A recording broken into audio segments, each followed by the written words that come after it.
Hi friends, ನಾನು Ashwini from Mangalore. Welcome back to my channel. Friends, ನಾನಿವತ್ತು pineapple use ಮಾಡಿಕೊಂಡು pineapple ಶಿರವನ್ನು ಯಾವ ರೀತಿ ಪರ್ಫೆಕ್ಟಾಗಿ ಹೋಟೆಲಲ್ಲೆಲ್ಲ ಮಾಡುವ ಹಾಗೆ ಮಾಡೋದು ಅಂತ ತೋರಿಸ್ತಾ ಇದ್ದೇನೆ. ಸೊ ನಾನು ಹೇಳುವ ಕೆಲವೊಂದು ಟಿಪ್ಸ್ಗಳನ್ನು ಯೂಸ್ ಮಾಡಿದರೆ ನೀವು ಕೂಡ ಪರ್ಫೆಕ್ಟಾಗಿ ಪೈನಾಪಲ್ ಶಿರವನ್ನು ಮಾಡ್ಬೋದು. ಹಾಗೆಯೇ ನೀವೇನಾದರೂ ಜಾಸ್ತಿ ಕ್ವಾಂಟಿಟಿಯಲ್ಲಿ ಪೈನಾಪಲ್ ಶಿರ ಮಾಡಬೇಕು ಅಂತ ಇದ್ದೀರಾ, ಹಾಗಾದರೆ ನಾನು ಶೇರ್ ಮಾಡಿರುವ ಈ ವಿಡಿಯೋವನ್ನು ನೋಡಿ ಖಂಡಿತ ನಿಮಗೆ ಇದು ಯೂಸ್ ಆಗ್ತದೆ. ಹಾಗೆಯೇ ಹೋಟೆಲಲ್ಲಿ ಯಾವ ಟ್ರಿಕ್ಸ್ ಉಪಯೋಗಿಸಿಕೊಂಡು ಶೀರ ಮಾಡ್ತಾರೆ ಅಂತ ತೋರಿಸ್ತೇನೆ. ಸೊ ಹಾಗಾದರೆ ಟೇಸ್ಟಿಯಾಗಿರುವ ಪೈನಾಪಲ್ ಶೀರವನ್ನು ಯಾವ ಥರ ಮಾಡೋದು ಅಂತ ನೋಡೋಕ್ಕಿಂತ ಮುಂಚೆ ನಿಮಗೇನಾದರೂ ಇವತ್ತಿನ ವಿಡಿಯೋ ಇಷ್ಟ ಆದರೆ ಲೈಕ್ ಮಾಡಲಿಕ್ಕೆ ಮಾತ್ರ ಮರಿಬೇಡಿ. ಹಾಗೆಯೇ ನಿಮ್ಮ ಫ್ರೆಂಡ್ಸ್ ಫ್ಯಾಮಿಲಿಗೆಲ್ಲ ಶೇರ್ ಮಾಡಿ ಅಂತ ಹೇಳ್ತಾ, ಸೊ ಪೈನಾಪಲ್ ಶೀರವನ್ನು ಯಾವ ರೀತಿ ಕ್ವಿಕ್ಕಾಗಿ ಈಸಿಯಾಗಿ ಟೇಸ್ಟಿಯಾಗಿ ಮಾಡೋದು ಅಂತ ನೋಡೋಣ. ಮೊದಲಿಗೆ ನಾನೊಂದು ನಾನ್ ಸ್ಟಿಕ್ ಪ್ಯಾನ್ ತಗೊಂಡು ಅದಕ್ಕೆ 1 ಸ್ಪೂನ್ ಆಗುವಷ್ಟು ತುಪ್ಪ ಹಾಕಿಬಿಟ್ಟು ಗೋಡಂಬಿ ಮತ್ತು ದ್ರಾಕ್ಷಿಯನ್ನು ಹುರ್ಕೊಂಡಿದ್ದೆ. ಸೊ ಆ ವಿಡಿಯೋ ಬಂದುಬಿಟ್ಟು ಸ್ಕಿಪ್ ಆಗಿದೆ. ಸೊ ಹಾಗಾಗಿ ಆ ಗೋಡಂಬಿ ಮತ್ತು ದ್ರಾಕ್ಷಿಯನ್ನು ಹುರಿದ ನಂತರ ಅದೇ ಪ್ಯಾನಿಗೆ ನಾನು 1.5 ಕಪ್ ಆಗುವಷ್ಟು ರವೆ ಅಂದರೆ ಬಾಂಬೆ ರವವನ್ನು ಈ ರೀತಿ ಚೆನ್ನಾಗಿ ಹುರ್ಕೊಳ್ತಾ ಇದ್ದೇನೆ. ಒಂದು ಒಳ್ಳೆ ಘಮ ಬರಬೇಕು ರವೆ. ನಾವು ಯಾವಾಗಲೂ ಶೀರ ಪರ್ಫೆಕ್ಟಾಗಿ ಬರಬೇಕಾದ್ರೆ ರವವನ್ನು ತುಂಬಾ ಪೇಷನ್ಸಿಂದ ಹುರ್ಕೊಳ್ಬೇಕು. ಇದು ಒಂದನೇ ಟಿಪ್ಸ್ ಅಂತಲೇ ಹೇಳ್ಬೋದು. ಶೀರ ಪರ್ಫೆಕ್ಟಾಗಿ ಬರಬೇಕಾದ್ರೆ ತುಂಬಾ ಪೇಷನ್ಸಿಂದ ಅಂದರೆ ಲೋ ಫ್ಲೇಮಲ್ಲಿ ರವವನ್ನು ಹುರ್ಕೊಳ್ಬೇಕು. ಮತ್ತು ಬಾಂಬೆ ರವದಲ್ಲಿ ಮಾಡಿದರೆ ಅಂದರೆ ಚಿರೋಟಿ ರವೆ, ಸಪುರ ಸಜ್ಜಿಗೆ ಅಂತ ಹೇಳ್ತಾರಲ್ಲ, ಸೊ ಅದರಲ್ಲಿ ಮಾಡಿದರೆ ಶೀರ ತುಂಬಾ ಚೆನ್ನಾಗಿ ಬರ್ತದೆ, ಟೇಸ್ಟಿಯಾಗಿ ಬರ್ತದೆ. ಸೊ ನೋಡಿ, ನಾನು ಈ ರೀತಿ ರವವನ್ನು ಹುರ್ಕೊಳ್ತಾ ಇದ್ದೇನೆ ಲೋ ಫ್ಲೇಮಲ್ಲಿ. ಲೈಟಾಗಿ ಕಲರ್ ಚೇಂಜ್ ಆಗಬೇಕು, ಜಾಸ್ತಿ ಬೇಡ, ಕಪ್ಪಾಗೋದು ಬೇಡ. ಹೈ ಫ್ಲೇಮಲ್ಲಿ ಅಥವಾ ಮೀಡಿಯಂ ಫ್ಲೇಮಲ್ಲಿ ಮಾಡಿದರೆ ಏನಾಗ್ತದೆ ಅಂದರೆ ಕ್ವಿಕ್ಕಾಗಿ ಕಪ್ಪಾಗ್ತದೆ. ಹಾಗಾಗಿ ಲೋ ಫ್ಲೇಮಲ್ಲಿ ತುಂಬಾ ಪೇಷನ್ಸಿಂದ ಹುರ್ಕೊಳ್ಬೇಕು ರವವನ್ನು. ಸೊ ಹಾಗೆಯೇ ಗೋಡಂಬಿ ದ್ರಾಕ್ಷಿ ಹುರ್ಕೊಳ್ಳುವಾಗ ಮೊದಲಿಗೆ ಗೋಡಂಬಿ ಹಾಕಿಬಿಟ್ಟು ಲೈಟಾಗಿ ಕಲರ್ ಚೇಂಜ್ ಆಗ್ತಾ ಇರುವಾಗ ದ್ರಾಕ್ಷಿ ಹಾಕಿದರೆ ಸಾಕು. ದ್ರಾಕ್ಷಿ ಸ್ವಲ್ಪ ಗುಂಡು ಗುಂಡಾಗಿ ಆದ ನಂತರ ಅದನ್ನು ತೆಗೆದ್ರೆ ಸಾಕು. ಎಗೇನ್ ನಾನು ರವೆ ಹುರಿಲಿಕ್ಕೆ ತುಪ್ಪವನ್ನೇನು ಆ್ಯಡ್ ಮಾಡಲಿಲ್ಲ. ಗೋಡಂಬಿ ದ್ರಾಕ್ಷಿ ಹುರ್ಕೊಳ್ಳುವಾಗ 1 ಸ್ಪೂನ್ ಆಗುವಷ್ಟು ತುಪ್ಪ ಹಾಕಿದ್ದೆಲ್ಲ, ಹಾಗೇ ಅಷ್ಟೇ ಸಾಕು, ಎಕ್ಸ್ಟ್ರಾ ಬೇಡ. ಸೊ ಇದು ಈಗ ಪರ್ಫೆಕ್ಟಾಗಿ ಹುರಿದಾಗಿದೆ. ಇದನ್ನು ತೆಗೆದು ಬಿಡುವ. ಇನ್ನು ಅದೇ ನಾನು ಪ್ಯಾನಿಗೆ ಇನ್ನೊಂದು ಸ್ಪೂನ್ ಆಗುವಷ್ಟು ತುಪ್ಪವನ್ನು ಹಾಕಿ ಒಂದು 1/4 ಕಪ್ ಆಗುವಷ್ಟು ಪೈನಾಪಲ್ ಅನ್ನು ಈ ರೀತಿ ಚಿಕ್ಕದಾಗಿ ಕಟ್ ಮಾಡಿ ಹಾಕಿದ್ದೇನೆ. ಅದನ್ನು ಮೊದಲಿಗೆ ನಾವು ತುಪ್ಪದಲ್ಲಿ ಹುರ್ಕೊಳ್ಬೇಕು. ಆಗ ಪ್ರತಿ ಬೈಟಿಗೂ ಪೈನಾಪಲ್ ಸಿಕ್ಕುವಾಗ ಉಂಟಲ್ಲ, ಒಳ್ಳೆ ಒಂದು ಟೇಸ್ಟ್, ಅದೊಂದು ಒಳ್ಳೆ ಘಮ ಕೊಡ್ತದೆ. ಸೊ ಹಾಗಾಗಿ ಪೈನಾಪಲನ್ನು ಫಸ್ಟ್ ತುಪ್ಪದಲ್ಲಿ ಹುರ್ಕೊಂಡು ನಂತರ ನೀರನ್ನು ಆ್ಯಡ್ ಮಾಡಬೇಕು. ಮತ್ತು ಯಾವಾಗಲೂ ಶೀರ ಮಾಡುವಾಗ ಮೆಷರ್ಮೆಂಟ್ ಕರೆಕ್ಟಾಗಿರಬೇಕು. ಮೆಷರ್ಮೆಂಟ್ ಕರೆಕ್ಟಾಗಿದ್ದರೆ ಶೀರ ಪರ್ಫೆಕ್ಟಾಗಿ ಬರ್ತದೆ. ನಾನು 1.5 ಕಪ್ ಆಗುವಷ್ಟು ರವೆ ತಗೊಂಡಿದ್ದೇನೆ, ಹಾಗಾಗಿ 3 ಕಪ್ ಆಗುವಷ್ಟು ನೀರು ತಗೊಳ್ಬೇಕು. ಬಟ್ ನಾನೇನು ಮಾಡ್ತೇನೆ ಅಂದರೆ ಯಾವಾಗಲೂ ರವೆ ಅಂದರೆ ಶೀರ ಮಾಡುವಾಗ ಸ್ವಲ್ಪ ನೀರು ಎಕ್ಸ್ಟ್ರಾ ಹಾಕ್ತೇನೆ. 3 ಕಪ್ಪಿನ ಬದಲು 3.5 ಕಪ್ ಹಾಕ್ತೇನೆ. ಅದು ಯಾಕೆ ಅಂತ ಕೂಡ ಹೇಳ್ತೇನೆ. ಸೊ ಪರ್ಫೆಕ್ಟಾಗಿ ಶೀರ ಮಾಡಬೇಕಾದ್ರೆ ನೀವು ಕೂಡ ಹೀಗೇ ಮಾಡಿ. ನೀವೇನಾದ್ರು 1 ಕಪ್ ರವೆ ಹಾಕೊಳ್ಳೋದಾದರೆ 2.25 ಅಥವಾ 2.5 ಕಪ್ ಆಗುವಷ್ಟು ನೀರು ಹಾಕಿ. ಸೊ ಆಗ ಸಾಫ್ಟಾಗಿ ಬರ್ತದೆ ಶೀರ. ನೋಡಿ, ನಿಮಗೇನೆ ಗೊತ್ತಾಗ್ತದೆ ಯಾವ ರೀತಿ ಆಗ್ತದೆ ಅಂತ. ನಾನು 1.5 ಕಪ್ ರವೆಯನ್ನು ಹುರ್ಕೊಂಡಿದ್ದೇನೆ. ಸೊ ಹಾಗಾಗಿ 3.5 ಕಪ್ ಆಗುವಷ್ಟು ನೀರು ಹಾಕ್ಕೊಂಡಿದ್ದೇನೆ. ಡಬಲ್ಗಿಂತ ಸ್ವಲ್ಪ ಜಾಸ್ತಿ ಹಾಕ್ಕೊಳ್ಬೇಕು, ಕಮ್ಮಿ ಹಾಕಲಿಕ್ಕೆ ಹೋಗಬೇಡಿ. ಸ್ವಲ್ಪ ಜಾಸ್ತಿ ಹಾಕಿದರೆ ಪರವಾಗಿಲ್ಲ. ಅಂದರೆ 1 ಕಪ್ಪಿನ ಡಬಲ್ ಬಂದು 2 ಆಗ್ತದಲ್ಲ, ಸೊ 2 ಮತ್ತು ಒಂದು ಸ್ವಲ್ಪ ಜಾಸ್ತಿ ಹಾಕ್ಕೊಂಡ್ರೆ ಸಾಕು. ಈಗ ನೀರು ಹಾಕ್ಕೊಂಡಾಗಿದೆ. ನಂತರ ನಾನು ಇದಕ್ಕೆ ಬಣ್ಣ ಹಾಕ್ತಿದ್ದೇನೆ. ಒಂದು ಹಳದಿ ಕಲರ್, ಫುಡ್ ಕಲರ್ ಏನು ಬರ್ತದೆ ಅದನ್ನು ಸ್ವಲ್ಪ ನೀರಿನಲ್ಲಿ ಮಿಕ್ಸ್ ಮಾಡಿಬಿಟ್ಟು ಹಾಕಿದ್ದೇನೆ. ಇದು ಸ್ಕಿಪ್ ಮಾಡಬಹುದು ನೀವು. ಆದರೆ ಕೇಸರಿ ಬಾತ್ ಅಂತ ಹೇಳುವಾಗ ಹಳದಿ ಬಣ್ಣ ಇದ್ರೇ ಚೆನ್ನಾಗಿ ಅಂದರೆ ತಿನ್ನುವ ಅಂತ ಅನಿಸ್ತದೆ. ಸೊ ಹಾಗಾಗಿ ಇದರ ಬದಲು ನೀವು ಕೇಸರಿ ದಳ ಬೇಕಾದ್ರೂ ನೀರಿನಲ್ಲಿ ಕಲಸಿಬಿಟ್ಟು ಹಾಕ್ಕೊಳ್ಬಹುದು. ಸೊ ಆಗ ಕೂಡ ಬಣ್ಣ ಚೆನ್ನಾಗಿ ಬರ್ತದೆ. ಅಥವಾ ಪೈನಾಪಲನ್ನು ಗ್ರೈಂಡ್ ಮಾಡಿ ಕೂಡ ಹಾಕ್ಕೊಳ್ಬೋದು, ಆಗ ಒಂದು ಸ್ವಲ್ಪ ಕಲರ್ ಬರ್ತದೆ ಲೈಟಾಗಿ. ಬಟ್ ಈಗ ನಾನು ಈ ರೀತಿ ಮಾಡ್ತಾ ಇದ್ದೇನೆ. ಈಗ ನೀರು ಚೆನ್ನಾಗಿ ಬಾಯ್ಲ್ ಆಗಬೇಕು. ನೀರು ಚೆನ್ನಾಗಿ ಬಾಯ್ಲ್ ಆದ ನಂತರ ಇದನ್ನು ಗ್ಯಾಸನ್ನು ಫುಲ್ಲಾಗಿ ಲೋ ಫ್ಲೇಮಲ್ಲಿ ತಂದು ಹುರಿದಂತಹ ರವವನ್ನು ಹಾಕ್ಕೊಳ್ತಿದ್ದೇವೆ. ನೀರು ಬಾಯ್ಲ್ ಆದ ನಂತರ ಮಾತ್ರ ರವೆ ಹಾಕ್ಕೊಳ್ಬೇಕು, ಇಲ್ಲರೆ ಗಂಟಾಗುವಂತಹ ಚಾನ್ಸಸ್ ಇರ್ತದೆ. ಸೊ ಇದು ಇನ್ನೊಂದು ಟಿಪ್ಸ್. ಎಲ್ಲರೂ ಹೇಳ್ತಾರೆ ಅವರು ಶೀರ ಮಾಡ್ಕೊಳ್ಳುವಾಗ ರವೆ ಬೇಗ ಗಂಟಾಗ್ತದೆ ಅಂತ. ಸೊ ಅದಕ್ಕೆ ಇಲ್ಲಿ ನಾನು 2 ಟಿಪ್ಸ್ ಒಟ್ಟಿಗೆ ಹೇಳ್ತೇನೆ. ಒಂದು, ನೀರಿನ ಪ್ರಮಾಣವನ್ನು ಸ್ವಲ್ಪ ಜಾಸ್ತಿ ಹಾಕ್ಕೊಳ್ಳಿ. ಯಾವಾಗಲೂ ಡಬಲ್ ಹಾಕ್ಕೊಳ್ಳೋದಕ್ಕಿಂತ ಅದಕ್ಕಿಂತ ಒಂದು ಸ್ವಲ್ಪ ಜಾಸ್ತಿ ಹಾಕಿ, ಆಗ ಗಂಟಾಗೋದಿಲ್ಲ. ಪ್ಲಸ್ ನೀವು ರವವನ್ನು ನೀರು ಚೆನ್ನಾಗಿ ಬಾಯ್ಲ್ ಆದ ನಂತರ ಹಾಕ್ಕೊಳ್ಬೇಕು. ಬಟ್ ಸ್ಟಿಲ್ ಹಾಕ್ಕೊಳ್ಳುವಾಗ ಗ್ಯಾಸನ್ನು ಫುಲ್ಲಾಗಿ ಲೋ ಫ್ಲೇಮಲ್ಲಿ ತಂದು ಹಾಕ್ಕೊಳ್ಬೇಕು. ನಂತರ ಚೆನ್ನಾಗಿ ಕೈ ಆಡಿಸಬೇಕು. ನೋಡ್ತಾ ನೋಡ್ತಾ ಇರುವಾಗ ನೀರನ್ನು ಚೆನ್ನಾಗಿ ರವೆ ಅಬ್ಸಾರ್ಬ್ ಆಗಿದೆ.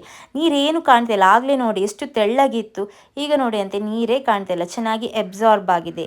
ಸೊ ಈಗ ಈ ರೀತಿ ಆದರೆ ಚೆನ್ನಾಗಿ ಪರ್ಫೆಕ್ಟಾಗಿ ಬಂದಿದೆ ಅಂತ ನೋಡಿ, ಎಷ್ಟು ಸಾಫ್ಟಾಗಿ ಬಂದಿದೆ ಅಂತ, ಎಷ್ಟು ಸ್ಮೂತ್ ಆಗಿದೆ ನೋಡಿ. ಸೊ ಈಗಲೇ ನಿಮಗೆ ಗೊತ್ತಾಗ್ಬೋದು ಯಾವ ರೀತಿ ಈ ಕೇಸರಿ ಬಾತ್ ಆಗ್ತಾ ಇದೆ ಅಂತ. ಸೊ ಇದು ಪರ್ಫೆಕ್ಟ್ ಆಗಿದೆ. ಸೊ ಈಗ ನಾವು ಇದಕ್ಕೆ ಸಕ್ಕರೆ ಆ್ಯಡ್ ಮಾಡಬೇಕು. ಸೊ ಇದೇ ಟೈಮಲ್ಲಿ ಸಕ್ಕರೆ ಆ್ಯಡ್ ಮಾಡಿ, ಆಗ ತುಂಬ ಟೇಸ್ಟಿಯಾಗಿ ಬರ್ತದೆ ಕೇಸರಿ ಬಾತ್. ಹೌದು, ನಾನಿಲ್ಲಿ 1 ಕಪ್ ಪ್ಲಸ್ ಅದಕ್ಕೊಂದು 1/4 ಕಪ್ ಸ್ವಲ್ಪ ಜಾಸ್ತಿ ಹಾಕ್ಕೊಂಡಿದ್ದೇನೆ. ಯಾವ ಕಪ್ಪಲ್ಲಿ ರವೆ ತಗೊಂಡಿರಿ ಅದೇ ಕಪ್ಪಲ್ಲಿ 1.5 ಕಪ್, ಎಲ್ಲರೂ ಹೇಗೆ ಹಾಕ್ತಾರೆ ಅಂದರೆ 1.5 ಕಪ್ ರವೆ ತಗೊಂಡ್ರೆ 1.5 ಕಪ್ ಸಕ್ಕರೆ ಹಾಕ್ಕೊಳ್ತಾರೆ.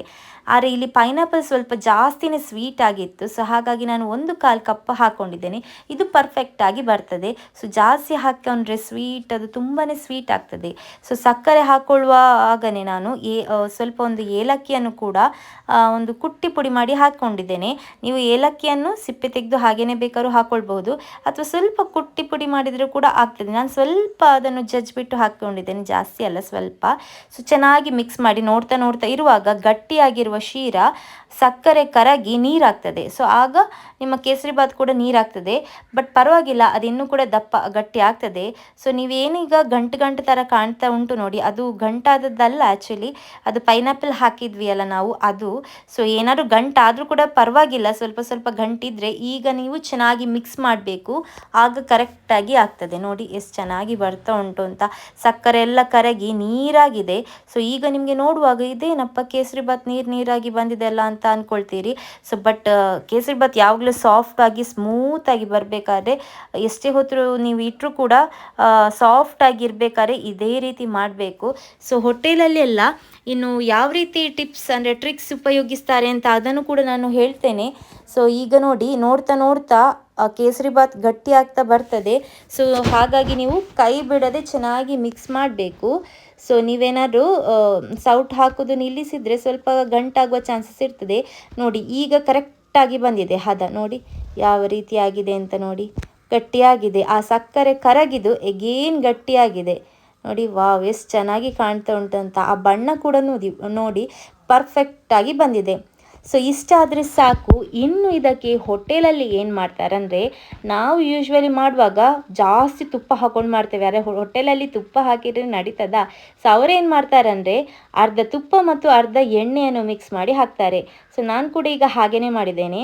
ಒಂದು 1/4 ಕಪ್ ಆಗುವಷ್ಟು, ಅಂದರೆ ತುಪ್ಪ ಮತ್ತು ಎಣ್ಣೆಯನ್ನು ಮಿಶ್ರಣ ಮಾಡಿ 1/4 ಕಪ್ ಆಗುವಷ್ಟು ಅದನ್ನು ಹಾಕಿದ್ದೇನೆ.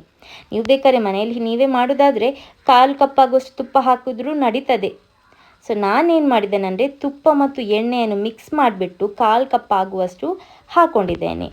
ಸೊ ಈ ರೀತಿ ಹಾಕ್ಕೊಳ್ಳೋದ್ರಿಂದ ತುಪ್ಪ ಕೂಡ ಉಳಿತಾಯ ಆದಾಗೆ ಆಗ್ತದೆ.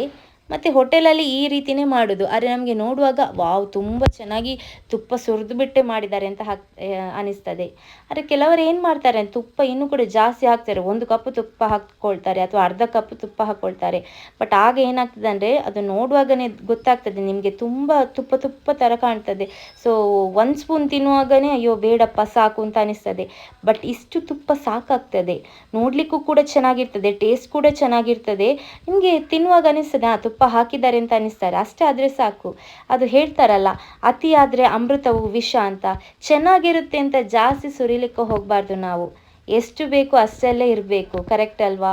ಸೊ ಈ ರೀತಿ ಒಮ್ಮೆ ಮಾಡಿ ನೋಡಿ, ನಿಮಗಂತೂ ಖಂಡಿತ ಇಷ್ಟ ಆಗ್ತದೆ, ಅದರಲ್ಲಿ ಡೌಟೇ ಇಲ್ಲ. ಸೊ ಎಲ್ರಿಗೂ ಈ ಕೇಸರಿ ಬಾತ್ ಇಷ್ಟ ಆಗೇ ಆಗ್ತದೆ. ಈಗ ತುಪ್ಪವನ್ನೆಲ್ಲ ಅಬ್ಸಾರ್ಬ್ ಆಗಿದೆ. ಸೊ ಈಗ ಕೊನೆಯಲ್ಲಿ ನಾನು ಇನ್ನು 1 ಸ್ಪೂನ್ ಆಗುವಷ್ಟು ತುಪ್ಪ ಮತ್ತು ನಾವು ಗೋಡಂಬಿ ಮತ್ತು ದ್ರಾಕ್ಷಿಯನ್ನು ಹುರಿದಿಟ್ಟಿದ್ದೇವಲ್ಲ, ಈ ರೀತಿ ಗೋಲ್ಡನ್ ಕಲರ್ ಬರಬೇಕು. ಜಾಸ್ತಿ ಕಪ್ ಮಾಡಲಿಕ್ಕೆ ಕೂಡ ಹೋಗಬೇಡಿ, ಆಗ ಟೇಸ್ಟ್ ಅನಿಸೋದಿಲ್ಲ. ಸೊ ಈಗ ಒಮ್ಮೆ ಚೆನ್ನಾಗಿ ಮಿಕ್ಸ್ ಮಾಡಿದರೆ ಸಾಕು. ಎಷ್ಟು ಚೆನ್ನಾಗಿರುತ್ತೆ ನೋಡಿ ಈ ಕೇಸರಿ ಬಾತು. ಖಂಡಿತ ನಿಮ್ಗೆ ಇಷ್ಟ ಆಗೇ ಆಗ್ತದೆ. ನೀವು ಕೂಡ ಮನೆಯಲ್ಲಿ ಟ್ರೈ ಮಾಡಿ. ಯಾವ ರೀತಿ ಬಂದಿದೆ ಅಂತ ಕಮೆಂಟ್ಸಲ್ಲಿ ತಿಳಿಸಿ ಹೇಳಿ. ಮಕ್ಕಳಿಂದ ಹಿಡಿದು ದೊಡ್ಡವರ ತನಕ ಈ ಕೇಸರಿ ಬಾತು ಇಷ್ಟ ಆಗೋದ್ರಲ್ಲಿ ಡೌಟೇ ಇಲ್ಲ. ಹೇಗೂ ಮಕ್ಕಳಿಗೆ ರಜೆ ಸಿಕ್ಕಿದೆ, ಸೊ ಏನಾದ್ರು ಮಾಡಿಕೊಡಿ ಅಮ್ಮ ತಿಂಡಿ ಅಂತ ಹೇಳುವಾಗ ಈ ರೀತಿ ಕೇಸರಿ ಬಾತ್ ಮಾಡಿಕೊಡಿ. ಪ್ರತಿ ಸಲ ಸ್ವೀಟ್ ಏನಪ್ಪ ಮಾಡೋದು ಅಂತ ಯೋಚನೆ ಮಾಡುವ ಬದಲು ಈ ಕೇಸರಿ ಬಾತ್ ಅನ್ನೋದು ತುಂಬಾ ಸುಲಭವಾಗಿ ಆಗುವಂತಹ ಸ್ವೀಟ್. ಸೊ ಯಾರೇ ಮಾಡಿದ್ರು ಪರ್ಫೆಕ್ಟಾಗಿ ಬರಬೇಕಾ? ಹಾಗಾದರೆ ಈ ವಿಡಿಯೋ ನೋಡಿ, ಪರ್ಫೆಕ್ಟಾಗಿ ಬರ್ತದೆ. ಖಂಡಿತ ನೀವು ಕೂಡ ಹಾಗೆಯೇ ಪರ್ಫೆಕ್ಟಾಗಿ ಕೇಸರಿ ಮಾಡಬೇಕಾದ್ರೆ ಎಲ್ಲೂ ವಿಡಿಯೋನ ಸ್ಕಿಪ್ ಮಾಡದೆ ನೋಡಿ. ಸೊ ಎಷ್ಟು ಚೆನ್ನಾಗಿ ಕಾಣ್ತಾ ಇದೆ ನೋಡಿ. ಸೊ ಈಗಲೇ ಮನೆಯಲ್ಲಿ ಟ್ರೈ ಮಾಡಿ. ಮನೆಯಲ್ಲೇ ಇರೋ ಇಂಗ್ರೀಡಿಯೆಂಟ್ಸ್ ಯೂಸ್ ಮಾಡಿಕೊಂಡು ಪರ್ಫೆಕ್ಟಾಗಿ ಕೇಸರಿ ಬಾತ್ ಮಾಡಿ. ಸೊ ಈ ವಿಡಿಯೋ ನಿಮಗೆಲ್ಲರಿಗೂ ಸಹ ಇಷ್ಟ ಆಗಿದೆ ಅಂತ ಅಂದ್ಕೊಳ್ತೇನೆ. ಇಷ್ಟ ಆದರೆ ಲೈಕ್ ಮಾಡಲಿಕ್ಕೆ ಮಾತ್ರ ಮರಿಬೇಡಿ.